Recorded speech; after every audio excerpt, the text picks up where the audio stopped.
Yes, at ito na yun. Ang sarap niya. Natikman na namin yung sabaw. Ito, try mo ikat ang skin. Oh. Sobrang lambot. Diba? Tapos yung laman, oh. Cheers.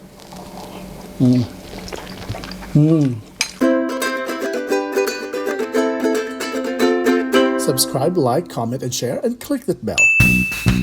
Mayong adlaw mga kahigalaan, kami ang Wondering Kusina. Ako si Chakoy. Ako si Mark. Mga ka-Wonders, it's another episode ng cooking vlog natin for today's video.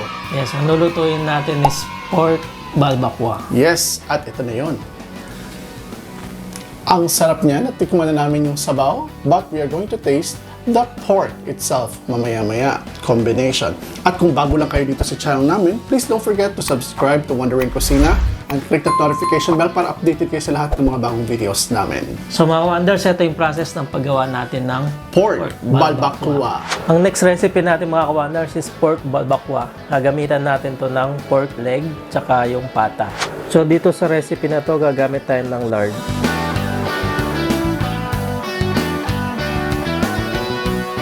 So mga wonders, kaya medyo madumi to or merong mga residue kasi yun yung pinagamitan natin ng pritong baboy.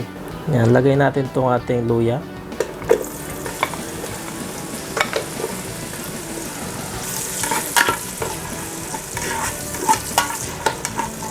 So ilagay na natin itong ating sibuyas. So hindi tayo gagamit dito ng bawang, sibuyas at luya lang.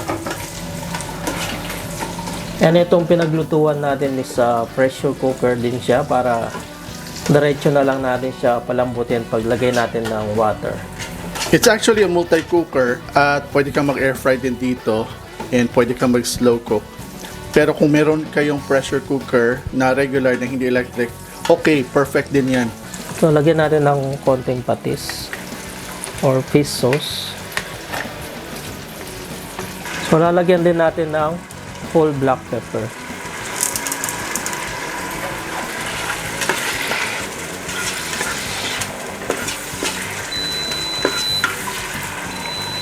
So now lagay na natin yung ating pork pata. Yan, pinay-slice ko lang ng ganito yung feet ng pork. So separate tong binili, hindi siya kasama sa pata.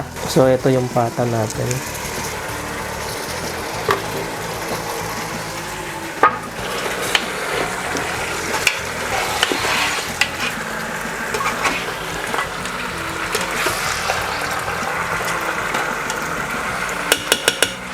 So, lalagyan na natin ng hot water.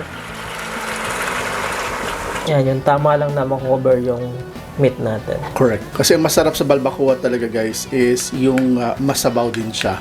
So, lagay natin itong ating atsuete powder. So, dinilute ko lang siya sa water. Kaya sa ganito.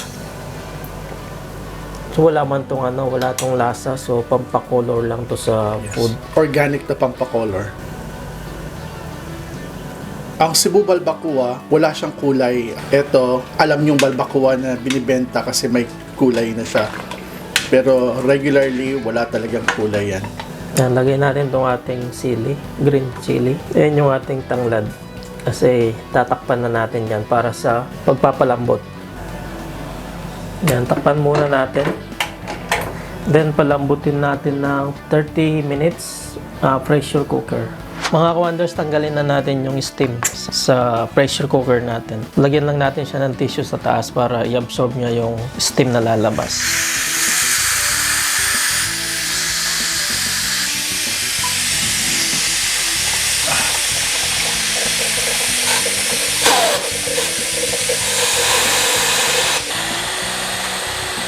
Yan, pag bumaba na itong metal na to na maliit, so it means pwede na natin buksan.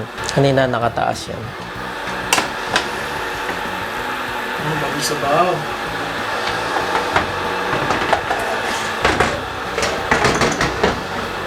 I-check natin yung pork natin kung malambot na siya.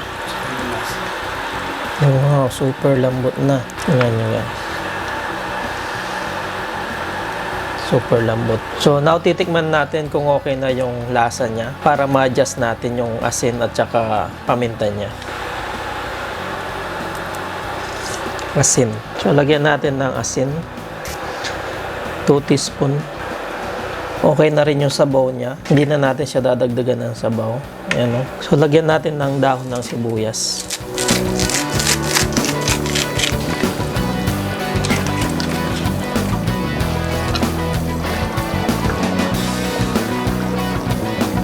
So, ayan mga wonders, luto na yung ating pork balbacoa. So, now, tikman na natin.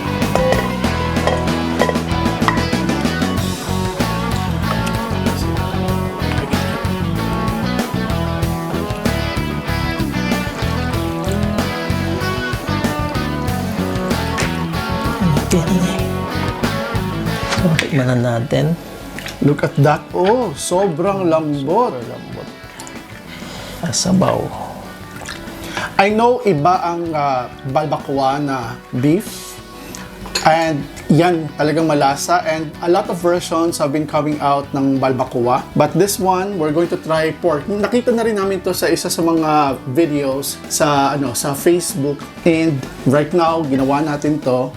Titikman natin tong version namin. Ito, try mo i-cut ang skin.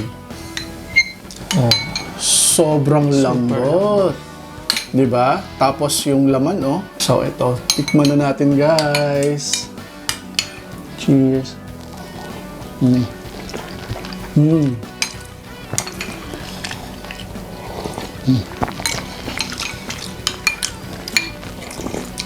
In all honesty, etong style na to, para siyang yung nasa talagang maramihan yung luto. Yung sa anong tawag niya? Sa terminal ng bus, taxi, you know. Yan, guys. Kita niyo ba? Yan. Walang lights dun eh. Yan. Okay din pala yung lasa ng pork balbacoa. Na ang difference nito, sa beef balbacoa kasi, sa baka, may konting anghit ng konti. Ito, wala siya. Tsaka yung ano niya, collagen ng balat. Yes, yung Yan yung collagen. nagpapalapot. Yes, nung baka. Ito, hindi siya ganun kalapot compared to baka. Pero, ang distinct taste kasi ng balbacoa, guys, nandoon yung konting anghit niya. Tsaka yung lemongrass. Yes, at saka lemongrass. And that's what makes it talagang balbacoa itself, na original balbacoa na baka. And maraming versions ang balbacoa. Merong nga iba, nilalagyan nila ng peanut butter. I'm surprised na may ganyang balbacoa na it's leaning towards kare-kare na ang style. Itong ginawa natin, wala tayong linagay na mga pampalasa na capsicum, sibuyas, luya, tapos yung tanglad, tsaka sili. Yes, oo. Usually, walang sili ang balbacoa because it is as it is na talagang basic na herbs and spices. Yung kinalakihan ko, super simple na ingredients ng balbacoa. Tapos talagang pinalambot lang na balat ng baka at saka yung hoof ng baka or yung mga paa ng baka. Minsan tinatanggal yung hoofs or yung parang nails niya. Kuko. Oo. So, yun yung kinalakihan ko. But this one is another way to try balbacoa and maraming versions na kailangan nyo rin i-try.